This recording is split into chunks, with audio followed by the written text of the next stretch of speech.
Hair colour. ఇప్పుడు ఈ మధ్య కాలంలో లైకల్ ప్లానెస్ పిగ్మెంటేషన్ ఎక్కువ వచ్చేస్తుంది. హెయిర్ కలర్ ప్రోడక్ట్ పీపీడీ లేనిది వాడితే బెటరు అని కొంతమంది చెప్పగా విన్నాను. అది వాడితే కూడా ఇంకో kind of dryness in the scalp ఇలాంటివన్నీ వస్తున్నాయి. దానికి ఏం చేయాలి? సో నేనైతే అండి హెయిర్ డై ఓకే రీసెంట్గా నేను ఇన్స్టాలో రీల్ చేశాను.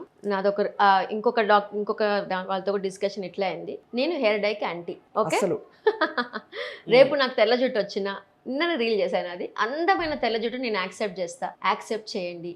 తెల్ల జుట్టులో అందం లేదా, నల్ల జుట్టే అందమని ఎవరు చెప్పారు? ఎందుకు ఈ హెయిర్ డైస్ యొక్క ఇంత ఇంత ఇంపార్టెన్స్ ఎందుకు వచ్చేసింది జనానికి నాకు అర్థం కావట్లేదు. ఇప్పుడు తెల్ల జుట్టులో అందం లేదా? అజిత్ హీరో ఎంత అందంగా ఉంటాడండి. మన పాత డైరెక్టర్స్ అందరు కూడా వైట్ బియర్డ్తోనే ఉన్నారు ఓకే. తెల్ల బియర్డ్ రాగానే ఏదో ఒక దాని ఏమంటారు సెల్ఫ్ కాన్ఫిడెన్స్ పోతున్నట్టుగా ఫీల్ అవుతున్నారు.